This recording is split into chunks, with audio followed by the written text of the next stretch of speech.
Ya.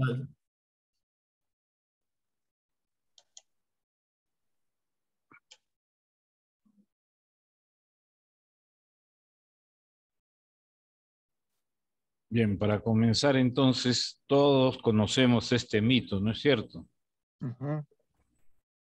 Llega a tal punto que una de nuestras vértebras cervicales lleva su nombre. La pregunta es, ¿qué pasaría si Atlas se pone de pie?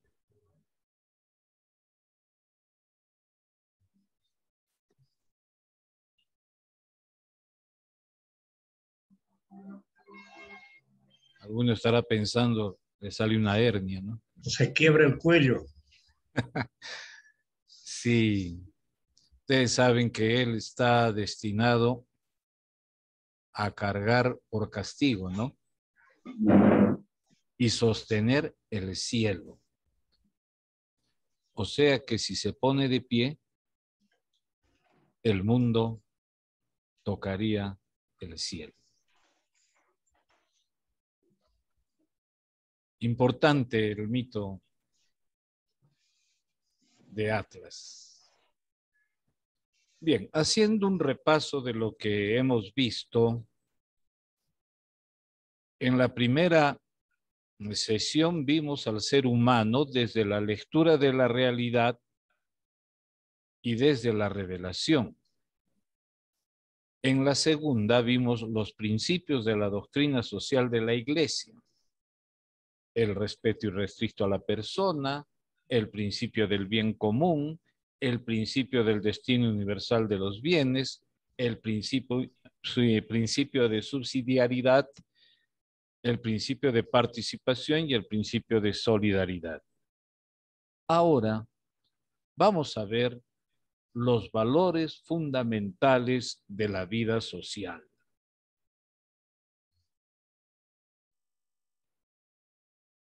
Este tema es importante porque da espíritu a la doctrina. Lo primero que nos ponemos en observación es la relación entre los principios y los valores. Nos dice que hay una relación de reciprocidad. Los valores morales, perdón, los valores sociales expresan determinados valores del bien moral. Entre paréntesis, ¿qué es la moral? Es una disciplina filosófica que estudia el comportamiento humano en cuanto al bien y al mal. Conjunto de costumbres y normas que se consideran buenas para dirigir o juzgar el comportamiento de las personas de una sociedad. En la antigüedad, probablemente en la época de Abraham, el sacrificar al hijo mayor era parte de la moral, digamos, era bueno. En la época de nuestros antepasados, cuando había algún fenómeno natural de determinada fuerza, como un terremoto o una lluvia muy abundante y que ocasionaba daños, ya había niños y niñas especialmente educados para ser sacrificados en las cumbres de los Andes, ¿no es cierto?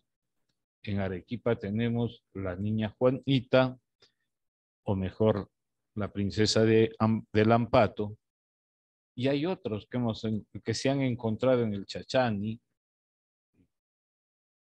Probablemente se deba a que Arequipa es una zona muy telúrica, ¿no es cierto? Los principios fundamentales de la doctrina social de la Iglesia son puntos de referencia para la estructuración oportuna y conducción de la vida social. Toda solución a los problemas sociales tiene un tamiz humanista en los 6 principios fundamentales de la doctrina social de la Iglesia. Todos los valores sociales son inherentes a la dignidad de la persona humana y favorecen su desarrollo. Recordemos que el respeto irrestricto a la dignidad de la persona fue el primer principio que hemos revisado. La Iglesia no asume competencias específicas de orden técnico y temporal, pero ante las diferentes opciones se implica que estos valores sean afirmados o no negados. Los 22 siglos de existencia de la Iglesia, única institución en la historia, la convierte en madre y maestra de los pueblos en la humanidad. De hecho, Juan 23 escribió una carta encíclica precisamente iniciada con estas 2 palabras, madre y maestra. La verdad. Los hombres por naturaleza deben respetar y atestiguar responsable y continuamente la verdad. Lo dice el Catecismo de la Iglesia Católica en el número 2467. La búsqueda de la verdad es un principio de vida plena. A la hora de ganar en libertad, autonomía y plenitud de vida, es importante no mentirse a sí mismo.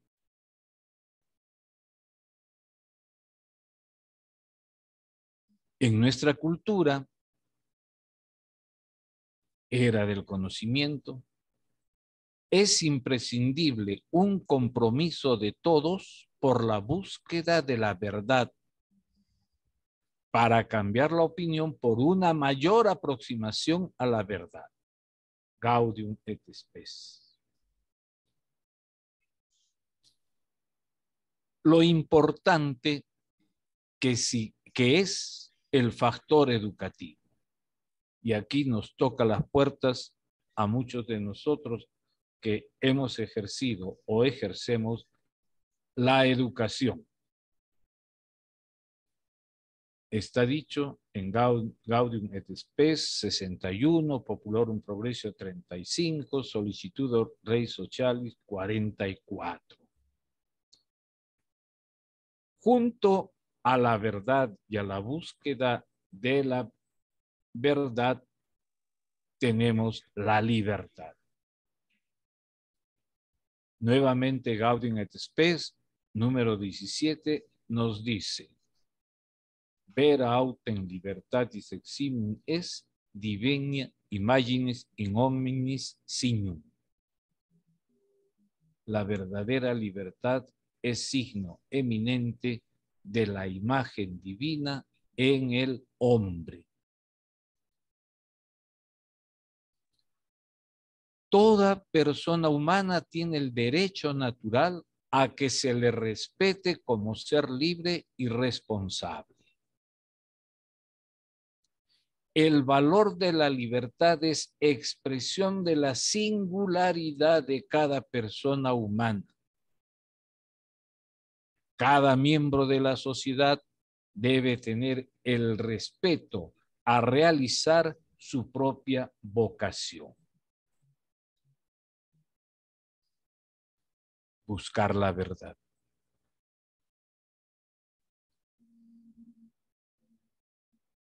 profesar sus propias convicciones religiosas, culturales y políticas y expresar sus propias opiniones.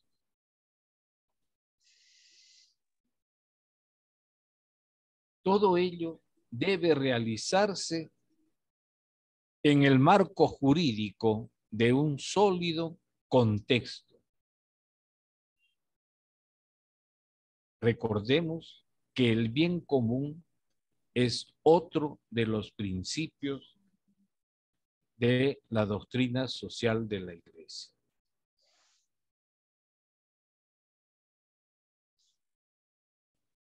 La justicia.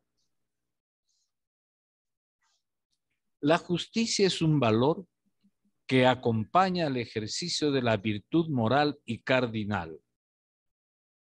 Tomás de Aquino.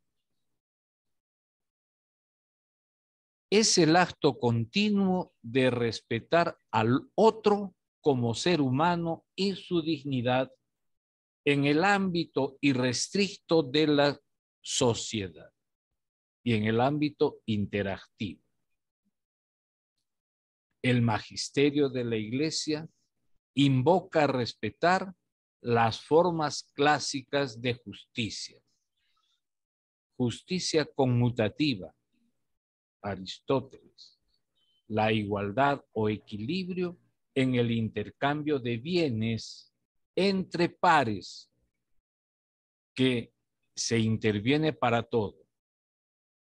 Es la justa igualdad de trato, sobre todo en las relaciones comerciales, por ejemplo. La justicia distributiva, nuevamente Aristóteles, lo justo o correcto respecto a la asignación de bienes en una sociedad. Los principios de la justicia distributiva son principios normativos diseñados para guiar la asignación de los beneficios y las cargas de las personas. Se entiende en el mundo económico. Y ojo, a menudo se le contrasta con la justicia retributiva. La justicia legal es propia de la ordenación al bien común, de tal manera que su igualdad consiste en la adecuación entre lo dispuesto por la norma, que puede ser natural o positiva, y la conducta del individuo. Recordemos que la norma positiva es aquella redactada por la autoridad competente y que no debe contradecir a la norma natural. Los criterios de utilidad y de consumo atentan contra el valor de la dignidad de la persona humana y, por tanto, contra la antropología cristiana. Y hay algo más. Por sí sola la justicia no basta. Más aún, puede llegar a negarse a sí misma si no se abre a la fuerza, a la verdad y a la verdadera fuerza del amor al prójimo. Lo dice Juan Pablo II el 2004. Y esto lo podemos constatar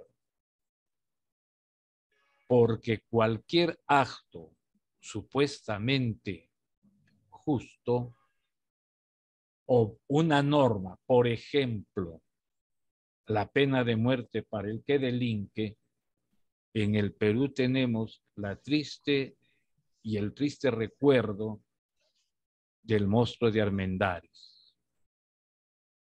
Sabemos que muchos años después se ha logrado demostrar que fue inocente. Y todos recordamos al padre joven que me parece lo atendió en los momentos de su ejecución, y el padre joven estuvo delicado de salud por mucho tiempo. Estos son los valores, pero todo esto está sustentado por el modo de vivir del cristiano, que es en caridad. La verdad, la justicia y la libertad nacen y se desarrollan de la fuente interior de la caridad. Entre las virtudes en su conjunto y especialmente entre las virtudes, valores sociales, la caridad existe un vínculo profundo que debe ser reconocido como tal. La convivencia humana resulta ordenada, fecunda en el bien y apropiada a la dignidad del hombre cuando se funda en la verdad y cuando se realiza según la justicia, es decir, en el efectivo respeto a los derechos y el cumplimiento de los respectivos deberes. La caridad presupone y trasciende la ley positiva. La ley por sí sirve de árbitro entre la recíproca repartición de los bienes según la medida adecuada. El amor, y solo el amor, es capaz de restituir al hombre a sí mismo, dice el Papa Juan Pablo II en Dives in Misericordia, número 14.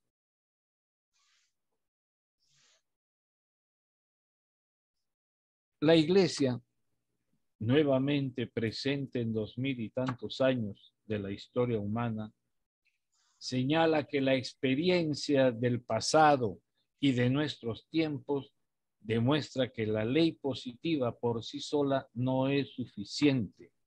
Puede conducir a la negación y, lo que es peor, al aniquilamiento de sí misma. Ninguna legislación positiva, ningún sistema de reglas puede persuadir a hombres y pueblos a vivir en unidad, fraternidad, en paz. Forma Virtutum, Summa Teológica, en la cuestión 23. Solo la caridad puede animar y plasmar la actuación social para edificar la paz en el contexto de un mundo cada vez más complejo. La caridad social y política no se agota en las relaciones entre personas, sino que se expanda hacia la comunidad social y política.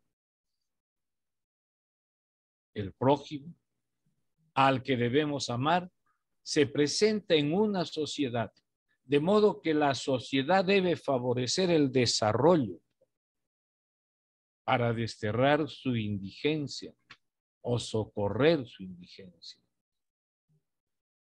No puede, pues, considerarse solo en el plano individual.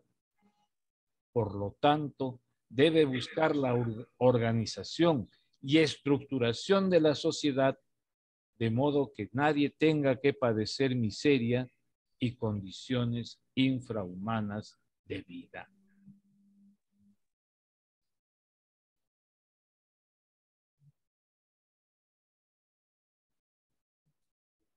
Tengamos en cuenta que los principios fundamentales de la doctrina social de la Iglesia son puntos de referencia para la estructuración oportuna y conducción de la vida social.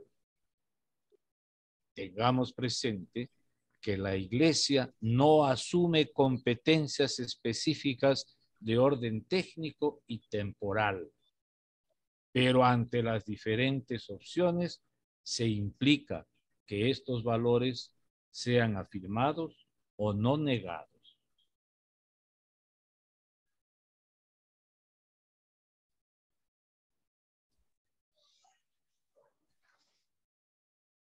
Entonces, este conjunto de conceptos que hemos visto, el ser humano, los principios fundamentales y los valores de la vida social también fundamentales, nos puede ayudar a entender las otras afirmaciones y otras ideas doctrinales de la doctrina social de la Iglesia relativas a la familia, célula vital de la sociedad, al trabajo humano, que no solo produce un dinero para vivir, sino que es el medio de desarrollo y realización de la persona humana. La vida económica, que debe ubicar en el centro al ser humano y no, como está sucediendo en nuestro tiempo, que es el instrumento.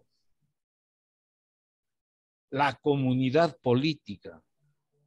Aquí podemos decir, lo importante es el ser humano, porque la organización política tiene sentido tanto y cuanto favorece nuevamente el desarrollo y la realización del ser humano. La comunidad internacional, ¿qué vamos a decir? El ambiente, algo que nosotros estamos muy preocupados.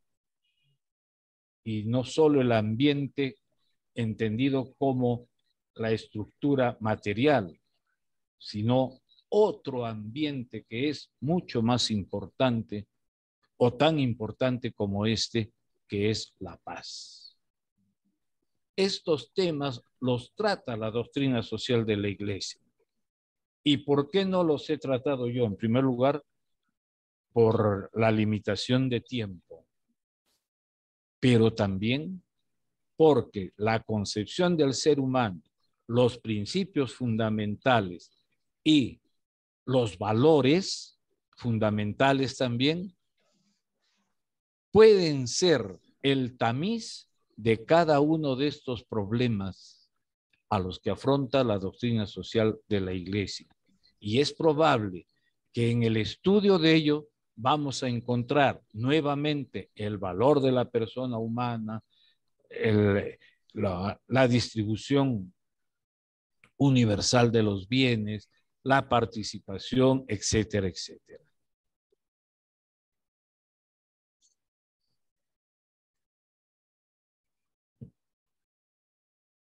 En resumen, hemos visto al ser humano, lo hemos considerado en su crecimiento, en su desarrollo, desde el animal racional, indudablemente las etapas anteriores, pero desde el animal racional hasta el Hijo de Dios. Para Teilhard de Chardin sabemos que es la etapa final de esta realidad que le llamamos cosmos. Segundo, los principios de la doctrina social de la Iglesia son puntos de referencia para la estructuración oportuna y conducción de la vida social. Y tercero, los valores fundamentales de la vida social son importantes porque lo dice San Pablo, porque en él, Cristo, fueron creadas todas las cosas en los cielos y en la tierra. Aquí no se escapa nadie. Y lo reitera, las visibles y las invisibles. Los tronos, las dominaciones, los principados, las potestades. Y termina este versículo, todo fue creado por Él y para Él. Es decir, si nosotros nos vemos inmersos en el tratado de la doctrina social de la Iglesia, en cada uno de los problemas que nos toca vivir hoy y que les tocará vivir al futuro, estamos volviendo toda la creación, el Cristo total de San Agustín, a Dios, porque la cabeza es Cristo.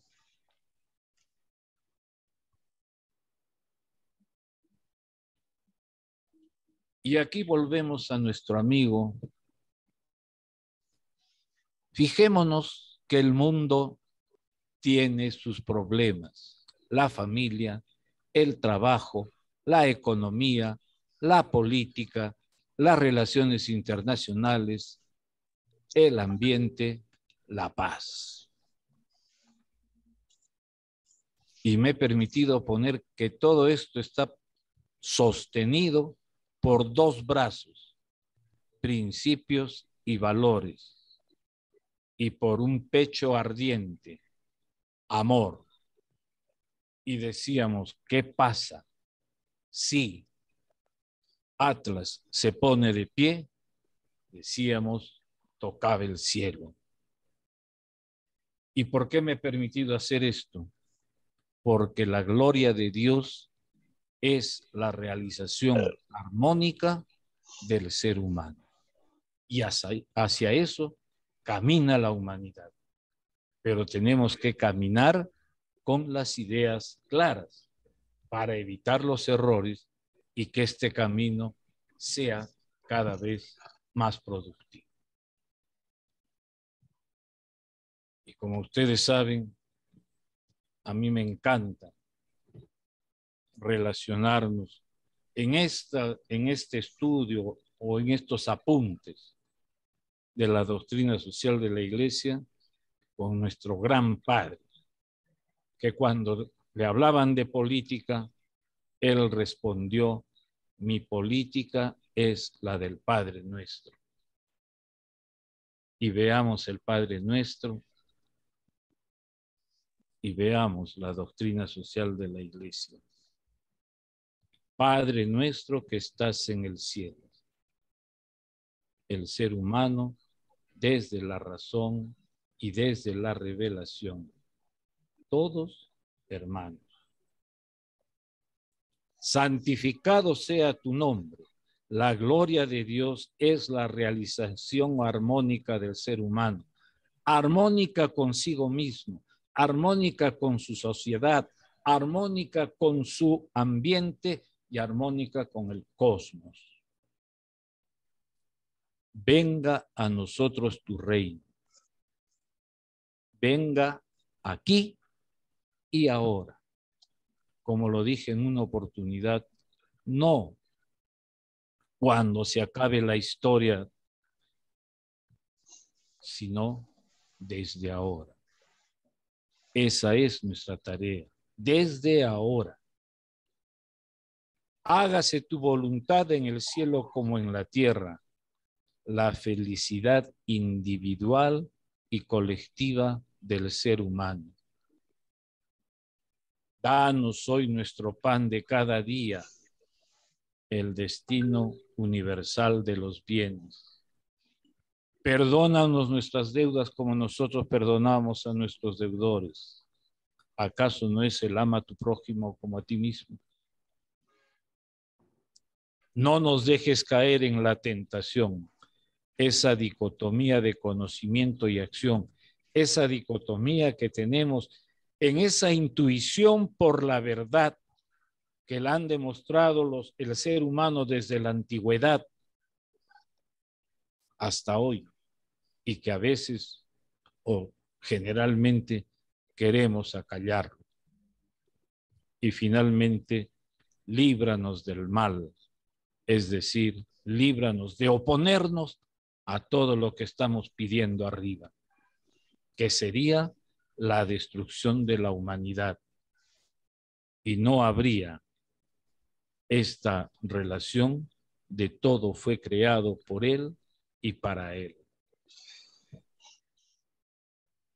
Por eso, una vez más, agradezcamos a Dios de haber tenido este maestro, porque Él tuvo su maestra.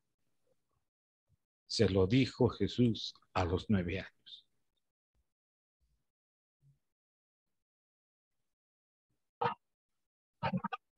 Y eso es todo por hoy, mis queridos hermanos y amigos. Gracias por su atención. Gracias, Hugo, gracias. Muy agradecido. Gracias, Hugo. Felicitaciones. Jeffrey, dale pase a Salvador, quiere participar.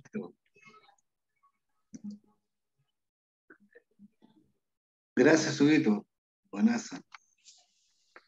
Bueno, es el resultado de lo que hemos aprendido de nuestros maestros. Y aquí un homenaje a don Humberto y a toda su generación. Listo, gracias. No hay palabras para agradecer.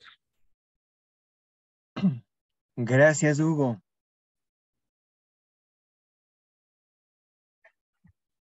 Y nuestra gratitud va por habernos, don Humberto, presentado a don Bosco con toda su calidad.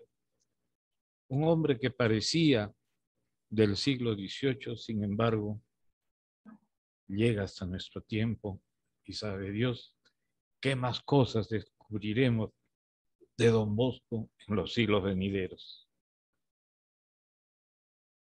Gracias. Muchas gracias, Hugo. Gracias, Huguito, realmente. Gracias, Hugo, gracias.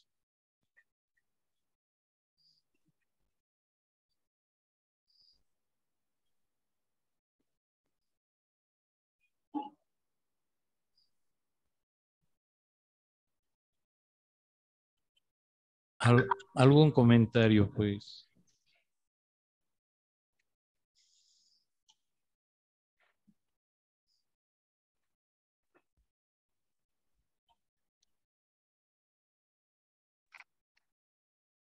Huguito, gracias por la charla, por tocar el tema, poner en el entorno esa gran política, doctrina social de la Iglesia, ¿no? Pero justo estaba leyendo hace poco algunos comentarios respecto que el neoliberalismo ha surgido posterior a esto, ¿no? Así como una época el comunismo era la peor amenaza de la humanidad por quitar la libertad, no existe democracia, no respeta los derechos de las personas, en contraposición de la doctrina social de la Iglesia y de cualquier filosofía humanista, ¿no?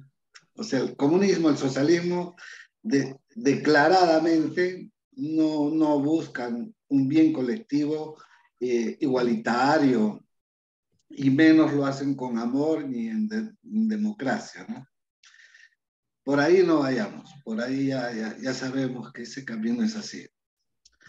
El tema es la corriente posterior que apareció, hablando de que la economía es una fuerza natural y que se le debe permitir actuar, así como en la selva, el pez grande se come al pez más chico, el león se come al venado, así entre los hombres el más fuerte que se devore al más chico.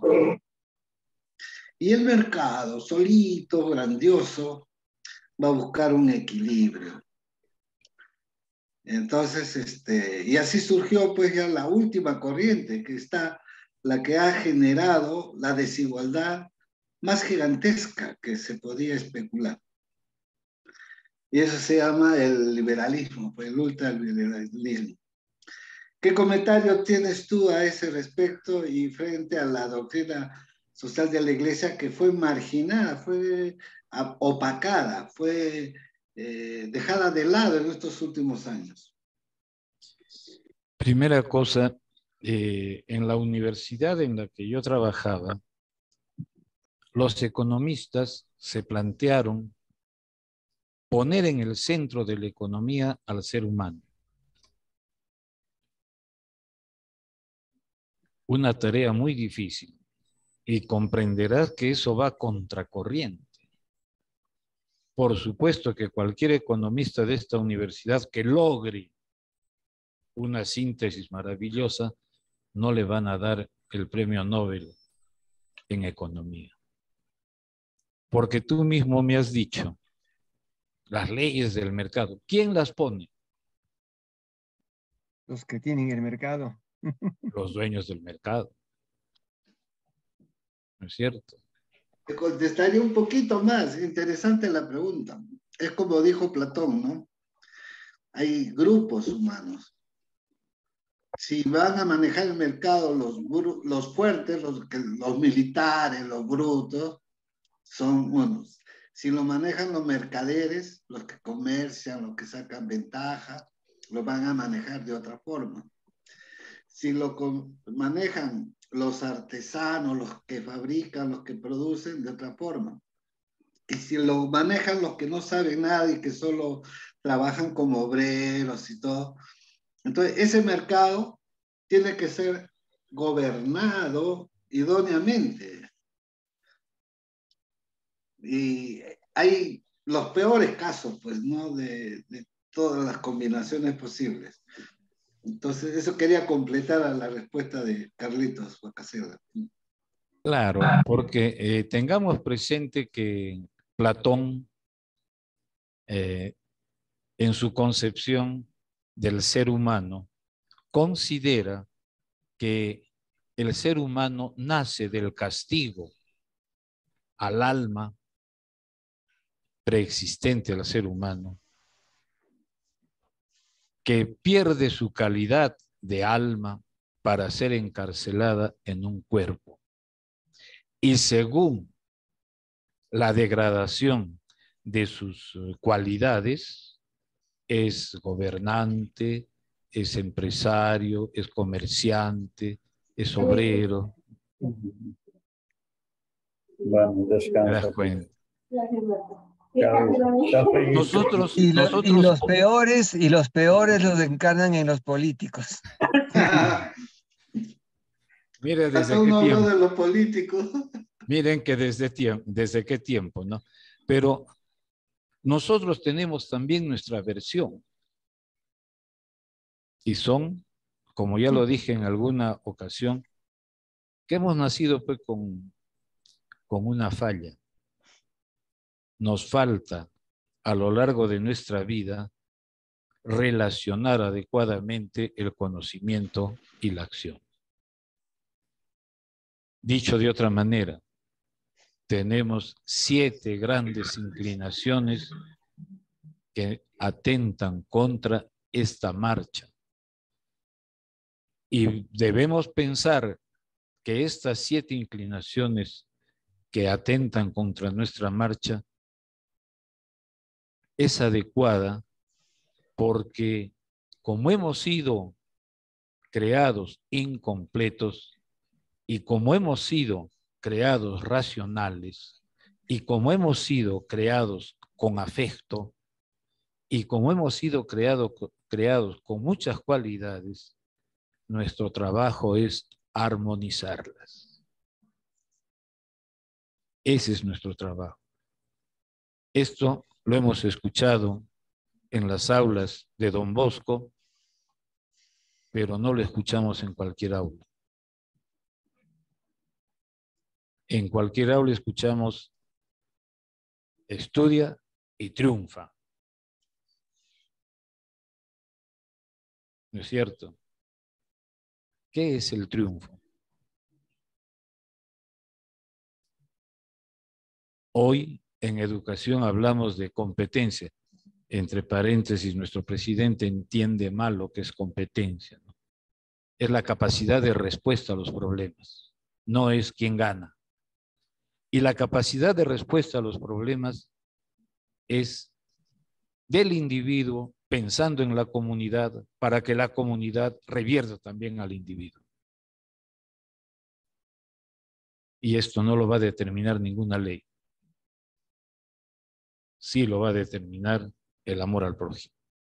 Ahí lo tenemos a don Bosco, haciendo de sus niños artesanos y teniendo la posibilidad de negociar de tú a tú con el patrón. Qué casualidad que la gran zona industrial de Italia es en el norte, ¿no? Milán, Turín. Qué casualidad. Y ahí estuvo don Bosco. Si me permite una intervención, repetimos continuamente o tratamos mucho sobre el trabajo y con eso arrastramos también al trabajador. Pero no sé qué tan claro o cuál es nuestra última definición, qué cosa es el trabajo, quién es trabajador. ¿Cómo debiéramos, de alguna manera, me parece difícil sintetizarlo, pero de alguna manera hacer un intento por conciliar bajo la misma palabra un mismo entendimiento? Mira, te voy a contar una experiencia un poco íntima y personal. Cuando enamoraba con Telma y vislumbrábamos ya unir nuestras vidas para siempre, nos hicimos esa pregunta. Y la respuesta que encontramos es: el trabajo es una forma de realización personal. Entonces, todo trabajo es importante.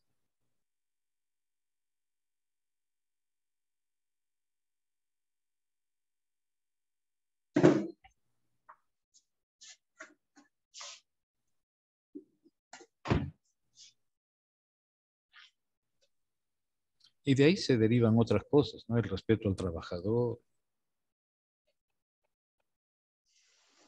el respeto al trabajador. Sí. ¿Cuántas artimañas para votar a un trabajador que reclama lo que él cree justo?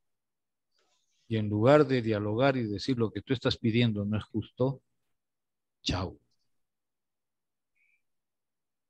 Y lo digo yo que por defender a mis colegas, siendo yo director de estudios del nivel, en este caso secundario, les cuento, querían disminuir las horas a determinados profesores para que ingresaran otros profesores que les interesaba que figurasen en la planilla.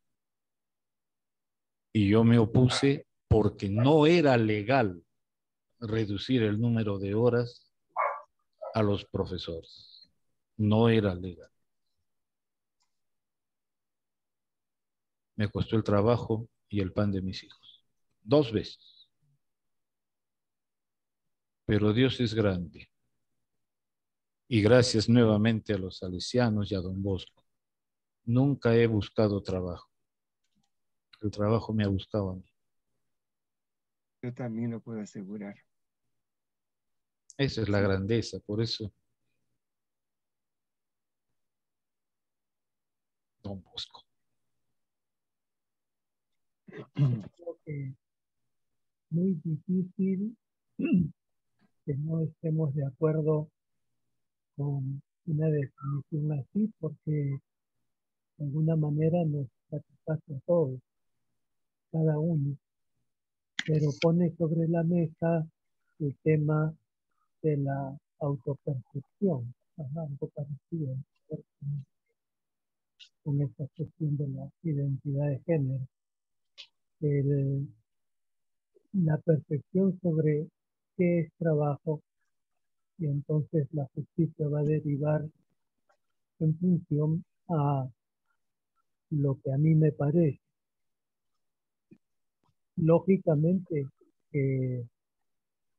por medio de la ley se buscan establecer parámetros supuestamente objetivos o definitivos para medir o pesar todo lo que se referido a trabajo.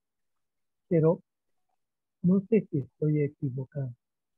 Y me da la impresión que a lo largo de los años se ha ido asentando la idea de que los que piensan no trabajan o los que dirigen no son trabajadores.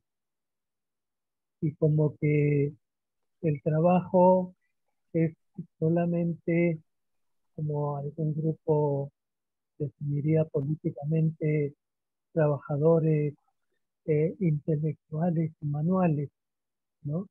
Y otros dirían comisados o explotadores contra la masa laboral o cosas por el estilo, ¿no?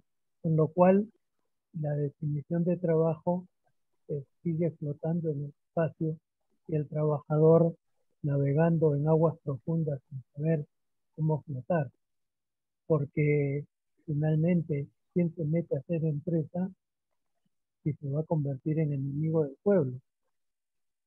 ¿No? Entonces, me parece que ahí nosotros tendríamos un trabajo por hacer, pero no por beneficio propio que nos parezca conveniente. Ser los directores de orquesta y que trabajen los que tocan instrumentos, no, sino que ser director de orquesta también es un trabajo, pero hay que estar calificado, ¿no? Porque si no, la banda no funciona o la orquesta no funciona. Pero ahí creo que se han abierto varios castillos. No sé si estoy equivocado, pero ¿qué podríamos hacer? Les puse, en uno de los temas, les puse a Don Bosco con la banda. Y relacionado con la música, lo tenemos a Don Humberto, lo tenemos a Carlitos, que son los que conozco. Don Humberto, que dirigía el coro del Filosofado. Carlitos Bacasela, que ha dirigido la banda de Huancayo. Y la de Lima también. A la de Lima también. Y yo también he hecho mis pininos por allí. Les cuento que hubo un concurso del Rotary Club por sus 100 años. Iba a otorgar el 15 de agosto, que desfilan todas las bandas en el Corso de Arequipa, iba a otorgar el premio a la mejor banda. Les cuento, la banda del Colegio Militar la dirige un ilustre profesor de la Escuela Regional de Música. Y así las bandas de distintos colegios, todos egresados de ese Instituto Regional de Música. Y Hugo Calderón, que aprendió todo en las aulas de Don Bosco. Y el único que ganó ese premio, que no lo volverán a ganar dentro de 100 años, ¿sí?, otra banda, fue para la banda del colegio donde yo trabajaba. La armonía. La armonía. Puede ser que una mamá se dedique a la casa. ¿Es trabajo o no es trabajo? ¿Y qué trabajo? ¿Y qué trabajo? Es más trabajo que irse a la oficina. Así es. Así es. Y no solo, sino que... Y de más responsabilidad. Exacto. Cuando a mí me llamó la directora del Colegio Sofiano de Arequipa para trabajar en su colegio, entre paréntesis, fui el primer profesor varón de ese colegio. Fui pues a mis amigos salesianos y les dije, ¿qué hago? Educar a un varón es educar a un honrado ciudadano y ojalá un honesto cristiano. Educar a una mujer es educar a la sociedad futura.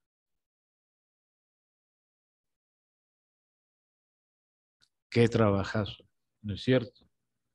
Porque tiene que cargar hasta con los disgustos del esposo, ¿no es cierto? Felizmente que nosotros aprendimos a lavar, a barrer, a todo.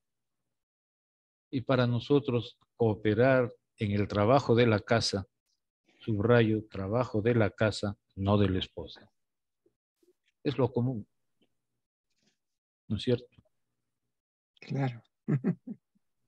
Y entonces, miren ustedes las contradicciones de estos defensores del trabajador y de cuánta cosa hay. Se dice que cultura es cualquier producto humano. Y cuando yo he tenido oportunidad de conversar sobre esta definición,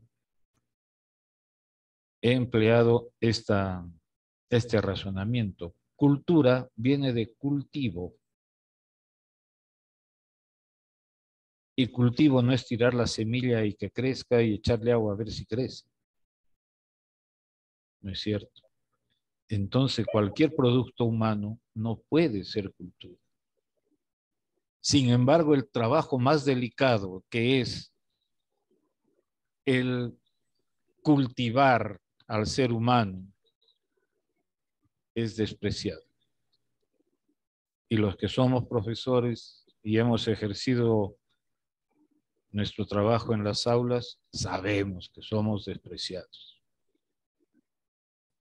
Y las madres dedicadas a la casa también son despreciadas. Tendrá que llegar, pues allí estamos nosotros, que tenemos que buscar el valorar a la persona, primer principio de la doctrina social de la Iglesia, valorar a la persona. ¿Por qué el Estado no asigna a las mamás o a los hijos nacidos un beneficio económico, una asignación más que beneficio? ¿Se dan cuenta todo lo que tenemos que luchar con una sola palabra? Dignidad, que se complementa con el valor supremo de la dignidad de la persona humana.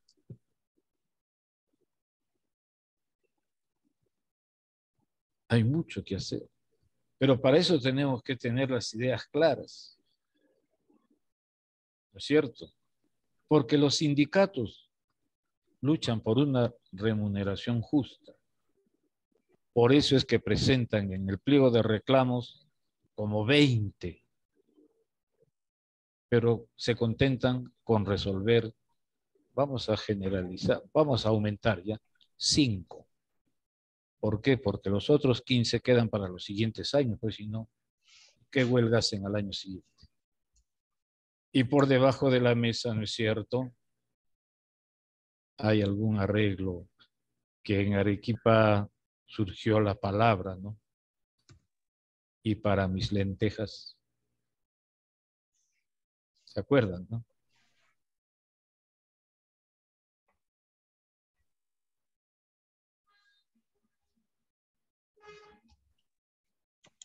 En referencia al no reconocimiento del trabajo del maestro, no digo del profesor, del maestro como tal, en los diferentes seminarios que he tenido con profesores, yo les decía, y todo el mundo reconocía la primera parte, todo el mundo reconoce que el trabajo del profesor, del maestro, no tiene precio. Y por eso nos pagan tan mal. Así es. Mira, hace unos años me enteré que en Santiago, en Chile, el profesor de, vamos a llamar ahora, creo que ahora se llama ciencia del software. gana 5 veces más que el profesor de filosofía y humanidades. ¿Qué nos está indicando eso? ¿Qué es más importante? ¿La tecnología o lo que da vida a la tecnología y utiliza la tecnología? No sé si ustedes se habrán dado cuenta, pero todos estos que atentan contra las cuentas bancarias de los individuos particulares o a veces de las grandes empresas son calificados profesionales de la ciencia del software.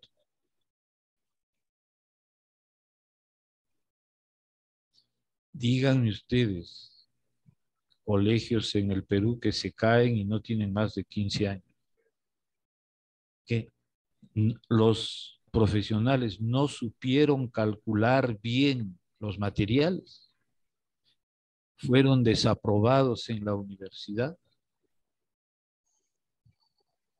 Los médicos, los abogados y así, todos los profesionales. ¿Qué les falta? Les falta la cualidad humana. ¿Quién va a querer ser profesor de filosofía? A no ser que le encante, ¿no es cierto? A no ser que viva su vocación humanista. ¿Quién va a querer ser profesor de filosofía si mientras el tecnólogo gana 5, él gana 1?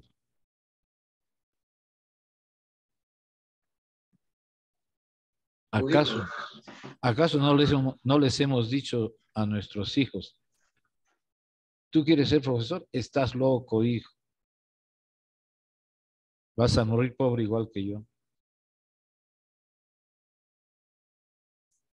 Y mi hijita me tuvo una respuesta que me dejó mudo. Pero voy a ser feliz igual que tú. ¿Decías, Manuelito?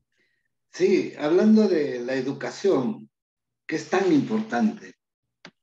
¿Qué futuro le ves a nuestro querido Perú con estas universidades bambas que regalan títulos de posgrado, doctorado, de 3 meses, sin tesis, que sus universidades son pantallas, son maquetas, y que, ¿cómo te digo? Han decuplicado los posgrados que han emitido la San Marcos, o la del Pacífico, la de Lima, o la UNI.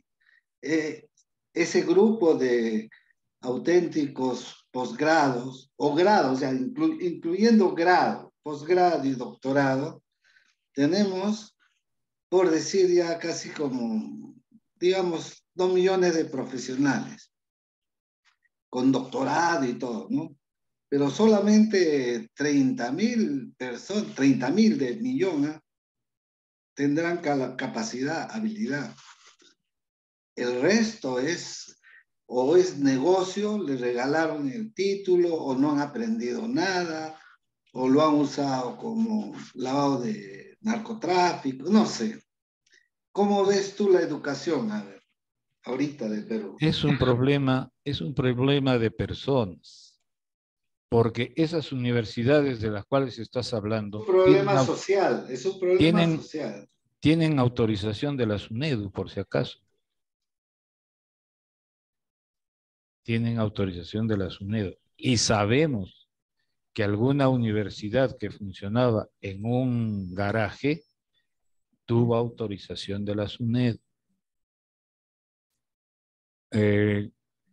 Cuando trabajaba en la universidad, estaba pues por obtener en primer lugar no me acuerdo el nombre, de las escuelas, y luego de las escuelas la facultad que abarcaba esas escuelas, y después la universidad. Y he tenido oportunidad de leer los índices o los indicadores que eran muy importantes. Lo triste es que las personas encargadas de crear esos indicadores eran, comillas, especialistas de las universidades conocidas, y es fácil identificarlos porque fueron las primeras que obtuvieron la licenciatura de la SUNEDU. Entonces, ¿es culpa de que exista la SUNEDU o es culpa de las personas que están allí? Esto tenemos que tenerlo claro. Volteaste la tortilla. Yo no te preguntaba por la SUNEDU, que la quieres destruir. No. Más bien Aquí la no. SUNEDU debería corregir, y a pesar de que ha hecho una parte de su labor, la entorpece. Así es. Ya, pero de ahí dedicarse a decir que la SUNEDU es culpable No, de que me has todas entendido estas mal. universidades bambas existan, ya es otra categoría más. No, Esas otras universidades tú tienes que decir que por sí mismas no valen, que hacen no. daño. Mira, eso es lo que tú No le quieres. echen la culpa a todos. No, perdón. Eso es lo que tú quieres escuchar, pero lo que yo te estoy diciendo no es problema de las instituciones, es problema de las personas que están en esas instituciones. Ojalá que me hayas entendido. No, no te Yo, entiendes. No. yo sí lo entiendo, Dices, Víctor. pero no dices. Yo O sí sea, lo entiendo. una universidad que No tiene es, malos profesores es buena. Los que son malos son los malos profesores. Eso es lo No, que estás diciendo. error. A ver, No estoy diciendo no. eso. No está si me diciendo Entonces los eso. permiten profesores son intervenir, buenos y las universidades son malas. O los profesores son malos y las universidades malas. A ver, voy a intervenir con un Claro, ejemplo y claro. voy a utilizar exactamente el término que utilizaste, Hugo. En un ejemplo, universidades de garaje. Aquí en el Ecuador, hubo una época en que quien autorizaba el funcionamiento de una universidad era el Congreso. Y tuvimos que salían los diputados después de haber cumplido su época, digamos, para el que fueron electos. Cada uno salía con una universidad debajo del brazo o con una ONG debajo del brazo. Entre las cosas buenas, y lo reconozco y lo digo, del gobierno de Correa, fue que puso coto a este tipo de universidades. Creó, digamos, una comisión para hacer el análisis de estas universidades. Categoría A, B, C, D y E, que tenían que cumplir requisitos tanto en lo que corresponde a los aspectos físicos y materiales, laboratorios, edificaciones y calidad docente. Con decirles que la Universidad Central del Ecuador, que es la más antigua y la más importante aquí en Quito y en el Ecuador, fue calificada en la categoría B. La Católica del Ecuador fue catalogado en la categoría A, y así sucesivamente. Se dio un plazo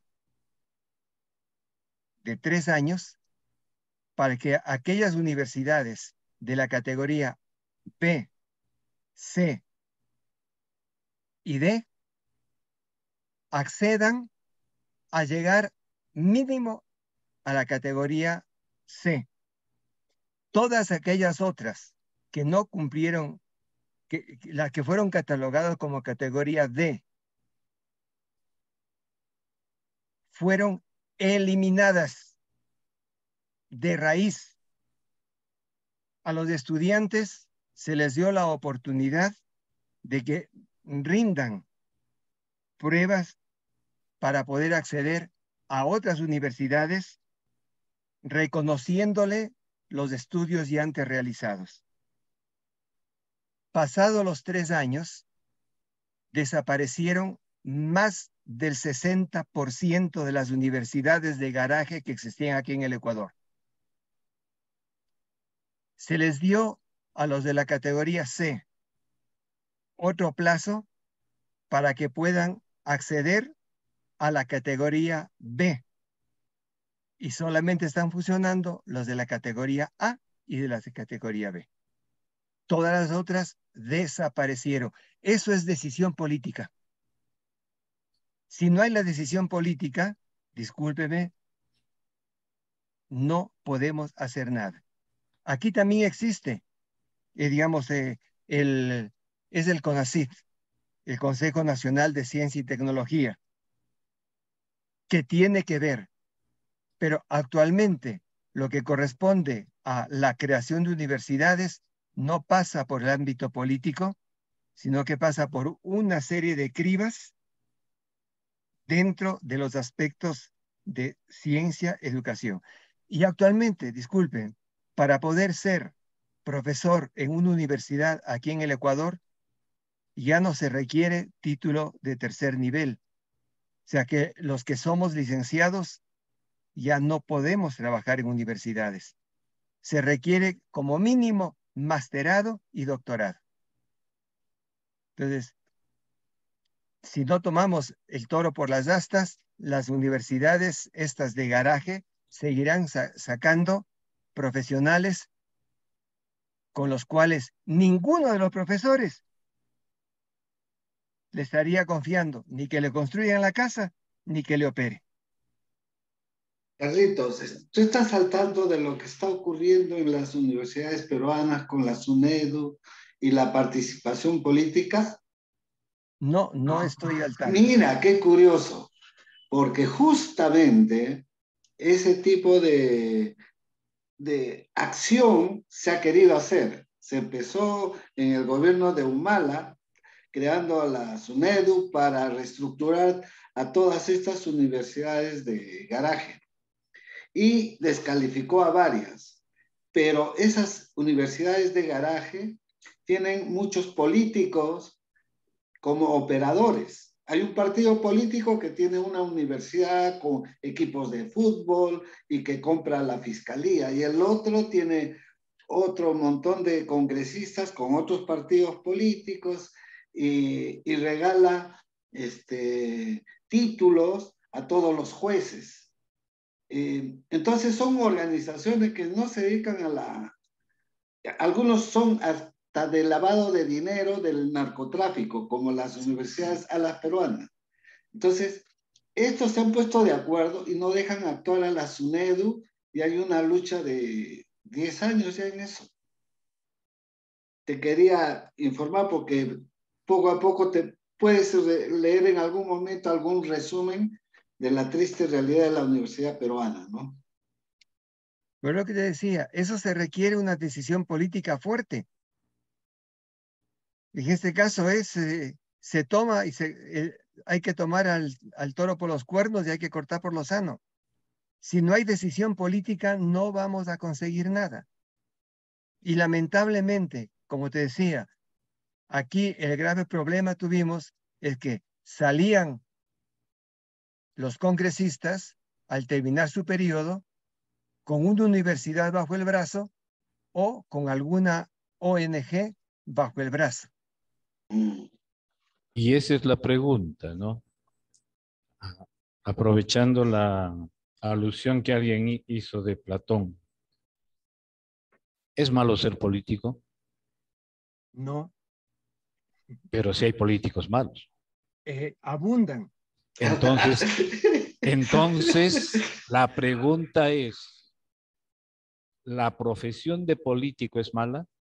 No, es malo el político malo. Es malo el abogado malo. El profesional del derecho no es malo. Y así en todo, es malo el profesor malo. no la docencia. Es mala la universidad mala, no ni la SUNEDU ni la institución universitaria. Es malo el rector o el dueño de la universidad, pero la universidad en el sentido abstracto no es malo, es una de las mejores creaciones.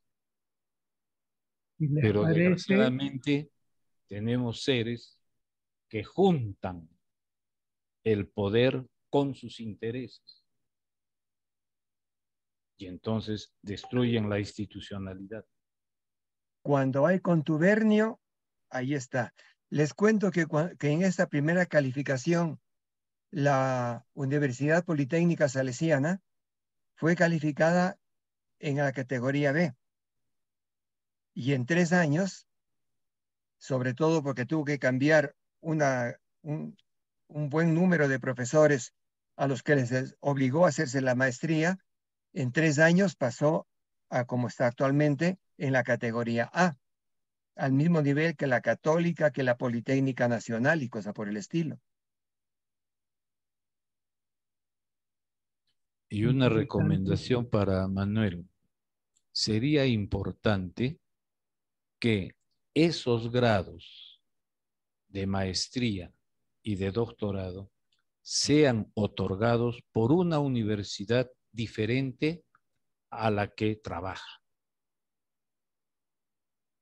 Y lo digo porque tengo conocimiento de causa. ¿Esto? Bueno, hay países que tienen una certificación a cada 5 años. El que es ingeniero civil, el que es médico, cada 5 años va y para su grado tiene que volver a dar un examen. Si no se ha actualizado, si no cumple las exigencias de sus tiempos actuales, le quitan el título.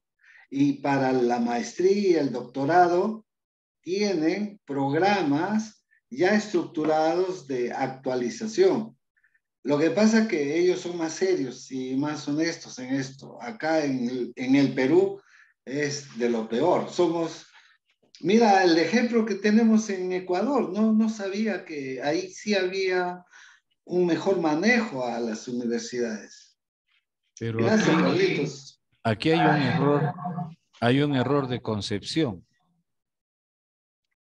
Porque la preparación que te brinda la institución, en este caso profesional, hasta un punto nada más. Se entiende que te capacita. Por eso hablamos de competencia. Te capacita para tú mismo actualizarte. Si no, eres un mal profesional. Si no eres capaz de investigar por ti mismo, si no eres capaz de actualizarte por ti mismo, tu universidad o tu paso por la universidad, mejor hablemos así, tu paso por la universidad no sirvió. Aprendiste 4 técnicas y 4 cosas que te sirvieron mientras esas cosas fueron vigentes. Y ahí quedaste. Jofre quería hablar hace rato, creo. Sí, Ya, está interesante para cerrar. tratar sobre las universidades. Podría ser materia para programar nuevos temas. Yo nada más me permitiría un ligero comentario, porque insensible, como se podría decir, casi sin sentirlo, hemos ido deslizándonos y hemos vuelto a poner en el centro de la crítica el tema material o los recursos o el dinero, en competencia con las titulaciones y los supuestos calificativos para el conocimiento. Y entonces estamos descalificando a priori la enseñanza en un garaje. Yo no sé, nosotros probablemente estemos ni siquiera en el garaje conversando de estos temas, pero sí usamos la tecnología para llevar sobre la mesa temas que son realmente vitales, necesarios de discutir. ¿Por qué no podría enseñarse en un garaje si lo que se imparte puede garantizar no solo buen conocimiento, sino calidad de valores, número de valores y aplicación para la realidad en la que se realiza el estudio, el intercambio de conocimiento? Lógico, resulta que las universidades aquí dejaron de ser asociaciones o reunión de intereses por el conocimiento, el magisterio, y se convirtieron en sociedades donde incluso están grabadas con impuestos para el interés del Estado, que cuanto más haya, más gana, y entonces eh, hay que rentabilizar y la pensión va a tener que justificarse y entonces hacen falta mayor cantidad de ladrillos y cemento, aunque dentro el conocimiento sea lo que más escasea, ¿no? Me parece que es un tema bien largo de conversar, de analizar desde muy diferentes enfoques, ¿no? Porque de alguna manera nosotros acá en Lima estamos condenando a un pueblo alejado donde las casas son todas bastante precarias, pero ahí viven familias y ahí hay hijos que también aspiran a progresar y no lo van a hacer si no reciben una buena formación en valores y en conocimiento, ¿no? Que puedan aplicar. Y entonces nosotros le estamos poniendo por delante, primero gasta o que vaya un inversionista y te ponga una mole y tú pagas para que tu hijo recién pueda competir con el resto de los que ya tienen plata. Entonces, me parece que no es tan sencillo el tema de la SUNEDU y de las empresas y de las universidades y de los emprendimientos por la educación. Bastante complicado, pero muy interesante porque el punto de partida podría estar en primero asentarnos bien sobre la doctrina social de la Iglesia, por ejemplo, donde, como dice Hugo, la Iglesia no es la que resuelve el tema de los valores, es un tema humano, pero la Iglesia sí eh, apoya o no contradice cuando se trata de valores, ¿no? Y así por el estilo. Y tenemos además todo lo demás que conocemos, que hemos tratado en este grupo de ADE. Un tema maravilloso. Yo creo que si nos quedamos con esas ganas, lo que corresponde es darnos cuenta que ya se han retirado 3 por cuestiones de necesidad, se han despedido y debiéramos anunciar que el próximo viernes, ya estamos en septiembre, y el programa dice que va a exponer Carlitos Salazar el tema estrategias para recuperar el humedal del Lurín. Otro tema también interesantísimo. Si les parece bien a todos, podemos dar por terminada nuestra reunión de hoy, esperando, bueno, me comprometo a publicar el video El 9 y el y 16.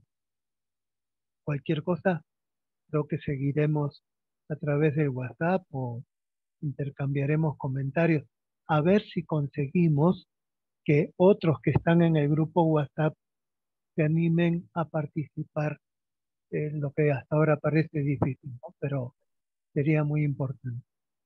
Eso es lo que tendría que decir. Tienen ustedes la palabra y si no, nos despedimos. El 9 y el 16, Hugo y Melanio también nos tienen un tema bien interesante. Súper, súper. El impacto ambiental de la explotación de hidrocarburos. Pero anuncio el inmediato siguiente para no engolosinarnos con estos temas tan interesantes que tratamos en este grupo. Bueno, gracias Hugo y nos estamos despidiendo. Muy bien, gracias Hugo. Gracias, Hugo. Gracias, Manuel. Muchas gracias, Hugo. Gracias. Un fuerte abrazo Gracias para todos. Geoffrey por habernos dado el enlace. Nos vemos el jueves. A la Nos orden. vemos. Un gran abrazo para todos. Gran abrazo. Hasta luego.